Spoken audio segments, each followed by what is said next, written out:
हिंदू रीति रिवाजों और व्रत की कथाएं कोई काल्पनिक नहीं बल्कि वास्तविक होती हैं।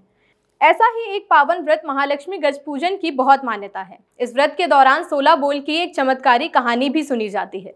इस पावन स्थल पर एक चमत्कारी शिवलिंग है, जहां 1 लोटा जल चढ़ाने पर 1108 लोटा जल चढ़ाने का फल मिलता है। वहीं एक बेलपत्री चढ़ाने पर 1108 बेलपत्री चढ़ाने का भी फल मिलता है। सोचने वाली बात यह है कि आखिर ऐसा कैसे हो सकता है, परंतु यही सत्य है।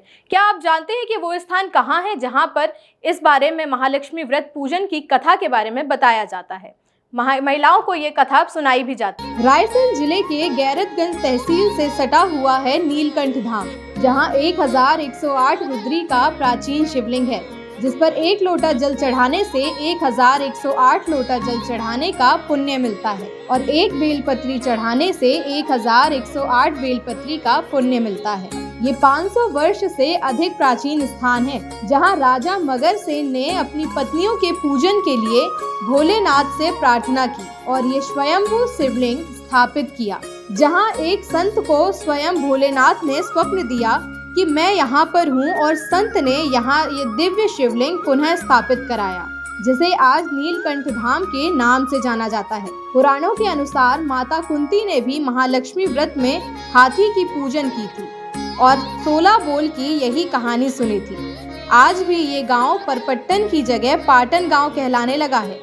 पाटन ग्राम की बुजुर्ग महिला कहानी सुनाकर बताती हैं कि यही गांव है और मगर सेन राजा के महल के अवशेष ऊपर पहाड़ पर मौजूद हैं और 16 बोल की कहानी का यही स्थान है। हाथी पूजन की कथा हम आप सभी सुनते रहते हैं और उस कथाओं से जो नीलकंठ भगवान का जिक्र आता है, कथाएं तो पूरी दुनिया में लोग सुनते हैं, खास करके माताएं बहनें भी कथाएं सुनती है। एमंती दमयंती दोरानी 16 बोल की एक कहानी, राजा मगध सेन, पूरा परपट्टन गांव। इस कथा का जो हाथी पूजन और लक्ष्मी पूजन के नाम से कथा का जिक्र आता है, वह स्थान यही है नीलकंठेश्वर धाम का। देखिए, मैं शास्त्र और संविधान को दोनों को लेकर के आपको बताऊंगा कि महिमा भगवान नीलकंठ की क्या है। भगवान नीलकंठ की महिमा, ब्रह्मा जी सृष्टि को रचते हैं, विष्णु जी सृष्टि का पालन करते हैं और शिव जी ही सृष्टि का संहार करते हैं। रामायण रामचरितमानस में भगवान श्री गोस्वामी तुलसीदास जी महाराज जी लिखते हैं कि जो तप करे कन्या तुम्हारी, तो भावै मेटि सकैं त्रिपुरारी। ये बाबा महाकालेश्वर भोलेनाथ का सिद्ध स्थान है। यहाँ पे आपने महालक्ष्मी व्रत देखा होगा, महिलाएं महालक्ष्मी व्रत करती हैं। उसमें कहावत बोली जाती है, ऊंचा सा खेड़ा परपट्टन सा गाँव, जहाँ के राजा मगध सेन की अमेती दमयती दोरानी हमसे कहती तुमसे सुनती 16 बोल की एक कहानी।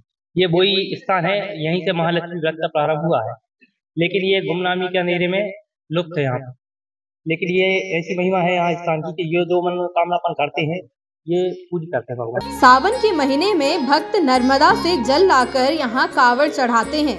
वहीं इस स्थान से कोई खाली हाथ नहीं जाता। सभी की मनोकामनाएं यहाँ पूर्ण हो जाती हैं। दुनिया में सभी लोग कथा तो सुनते हैं, लेकिन लोग नहीं जानते कि ये स्थान कहाँ मौजूद है। इसलिए हमारी टीम ने खोज निकाला, जहाँ ये 1108 रुद्री का शिवलिंग है, वहीं इसकी योनि चौकोर है और स्वयंभू शिवलिंग है। यहाँ पर नाग पंचमी, बसंत पंचमी और शिवरात्रि को भक्तों का तांता लगा रहता है।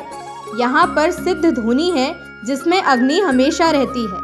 भक्तों ने बताया कि यही वह गुमनाम स्थान है जिसकी कहानी तो दुनिया सुनता है, पर इस स्थान के बारे में स्थानीय लोगों को ही पता है।